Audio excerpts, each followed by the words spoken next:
Hey everybody, Kyle Sasser here, and this is Great Homes Tampa Bay. And today we are looking at last numbers of 2019. That's right, it's market statistics time for Hillsborough County, Florida. Now, this month we are looking at November 2019, and if you've seen videos before, you probably already know this, but for those of you, maybe this is the first time you're seeing one of these videos, we look at the previous month's statistics, mainly because it takes them 30 days to get the numbers compiled and over to me for review. The other thing we do is that we compare 2019 numbers versus 2018 numbers, because the real estate cycle during the course of a year has natural ups and downs. A little further north, it follows weather patterns, so not a lot of sales happening in the wintertime. Down here, Florida, we really follow the school schedule more than wintertime, as I'm sure you're aware. So by comparing November 2019 numbers versus November 2018 numbers, we can see if the market overall is doing better or worse, and we can kind of pick out some trends once we keep an eye on these things over the course of a few months. Previous videos, earlier in the year, we did have a little bit of a slowdown around like May, March, where inventory actually grew a little bit, price increases kind of stalled out a little bit. That has changed around a little bit, but there is one key metric on here that I wanted to point out to people that is a little bit of a concern, and it's definitely something that I'm going to be keeping an eye out on in the next few months. So be sure to hit that subscribe button and watch this video through to the end. Now, to start and to actually dive into some actual numbers here, this is strictly for single family homes. This does not include condos or mobile homes or anything like that. This is strictly single family homes. And this is for Hillsborough County in November 2019. So there was a total of 1,774 closed transactions, which was an increase of 5.6%. So more homes sold in November 2019 versus 2018. That's good news. Median sales price is up 2.3% to $253,783. So if you remember your math classes in school, median means the midway point. So a median means that half of the houses sold for more than that and half of the houses sold for less than that. It's a little bit different than average, which is basically, you add everything together and divide it by the total number of sold. That'll give your average price. Median home prices really gives a little bit better feel for what the market is actually doing, because average home price can be greatly skewed by a large amount or by a decent amount of very expensive homes selling. Average sales price did increase 4.2% to $316,121. Total dollar volume is up 10%. That's a big number. Y'all probably know that 1, 2, 3% don't really get me too excited. That's just kind of, normal fluctuation. Once we get up in like the, 6, 7, 8, 9, 10s, that's that's pretty damn sizable. So dollar volume increased 10% to $560.8 million. So that's over $500 million of real estate transacted in Hillsborough County in 1 month. That is, every time I see that number, it staggers me. Staggering. And that's just single family homes. That's not condos or mobile homes or commercial. Median time to contract didn't change too much. It increased from 31 days to 32 days, which was a change of 3.2%. So things are taking about the same amount of time to sell. Median time to sale, though, decreased 4.8% from 83 days in November 2018 to 32 days in November 2019.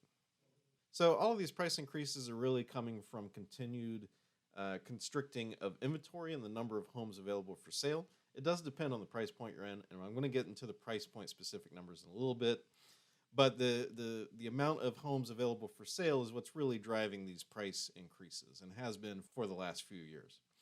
So the number of new listings held relatively steady at 0.9% to a total of 1,668 new single-family homes listed in Hillsborough County in November 2019. The number of total active listings dropped 11.8% to 4,236. So there was drastically fewer homes available to purchase in November 2019. And the last little metric that I always like to check here, which is month supply of inventory, which is kind of a rough metric just to kind of gauge how big inventory is versus current demand for homes.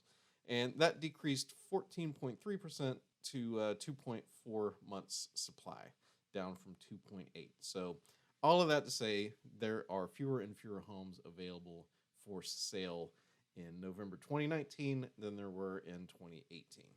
So let's kick it on down and get actually into the specific price points here, because things do change drastically if you're looking at a $200,000 home or if you're looking at a $2 million home. The timelines are different, and the number of things available for sale also quite a bit different, as I'm sure you can imagine.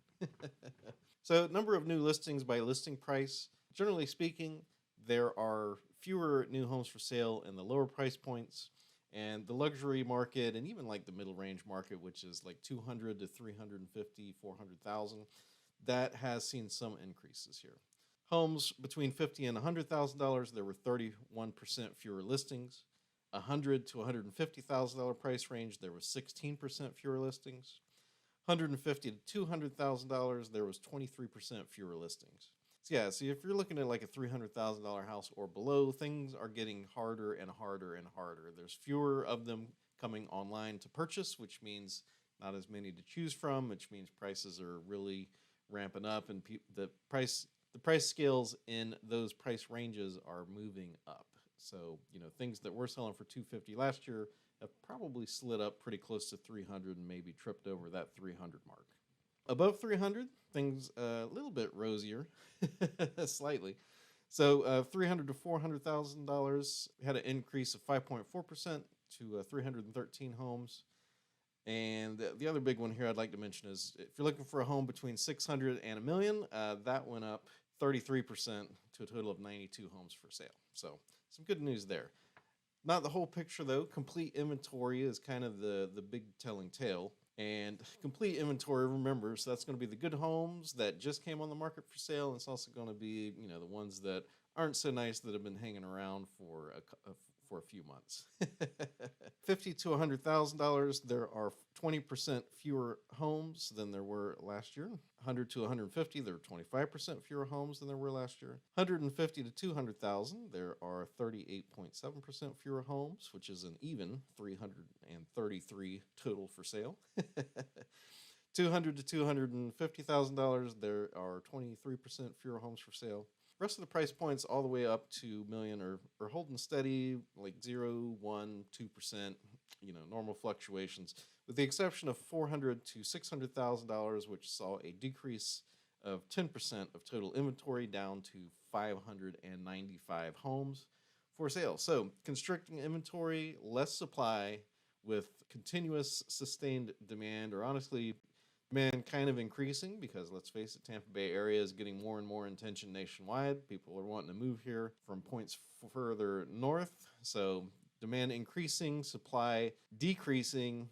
Result is increasing home prices. And so the last page, which is the doom and gloom page, as I like to call it, covers short sales, foreclosures, and all that good stuff. Now, the trend over the last few years has been, and really since the crash, well, not the crash, but since 2015-ish, has been steadily dropping foreclosures and short sales. They're just fewer and fewer and fewer. We got down to the point where it was really like in the teens, maybe 20 of these each.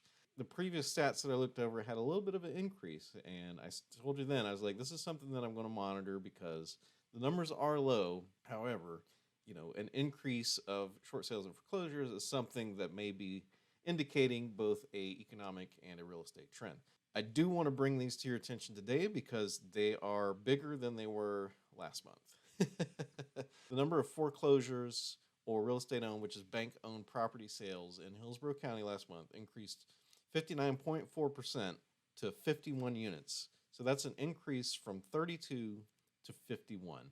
Now, you start seeing those sorts of increases that really raise an eyebrow. It's something that I'm definitely going to keep an eye on. Obviously, that number is still relatively low, especially considering the total amount of sales, which was 1,774. So that comes out to a total of about 2.8% of all single-family home sales was a foreclosure or a bank-owned property. If we start to see that number climb, and if this trend continues for the next few months, then eventually we will probably see a economic downturn and probably, the economy will be stalling and home prices will stall and possibly decrease a little bit. Now, it's probably not going to crash as hard as it did back in 2007. Mainly, and I'll give you the short gist of it here. There's another video called "So You Think You'll Wait," which, because everybody always says, "Well, I'll just wait until houses are priced half of what they are now, and I'll just buy then." The reason 2007 to 2010 was so bad is not just because real estate was overvalued, but it was because the entire financial sector basically got wiped out. Like, nobody was writing loans for years. And if there's no money to buy houses, nobody can buy houses. So you have a ton of supply, but you don't have a lot of demand because nobody can actually buy a house. Price comes down.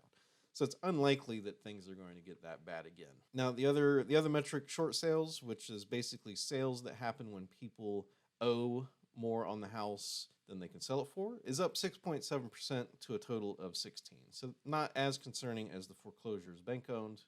And like I said, that's something I'm going to keep an eye on. If it was just Hillsborough County, I wouldn't think much of it, but the Pinellas County stats also have this same trend. So it's something I'm going to be keeping an eye out for. Be sure to subscribe to this channel so you can stay up to date. So I do get these wonderful and beautiful real estate market statistics every month. If you would like your own copy of these real estate stats delivered to your inbox, I'll be happy to do it. There's a link down below. You can just click on that, sign up. I think it just needs a name and an email, and you'll get a link to this video as well as these market stats each and every month. And I look forward to sending those out to you. Other than that, if you are looking to purchase your own great place here in Tampa Bay, I'd love to help you out. My name is Kyle Sasser. I am a Tampa Bay native and a realtor with Keller Williams, and would be happy to answer any questions you have. I've lived in or worked in most areas of both Tampa and Pinellas County, so anything real estate related in the entire Tampa Bay area, I will be more than happy to answer any questions you have. If you think the economy is about to blow up, if you think the real estate market is currently overpriced, I'd love to hear it. Send me those comments down below with your predictions for 2020. Other than that, thanks for tuning in, and I'll talk to you soon.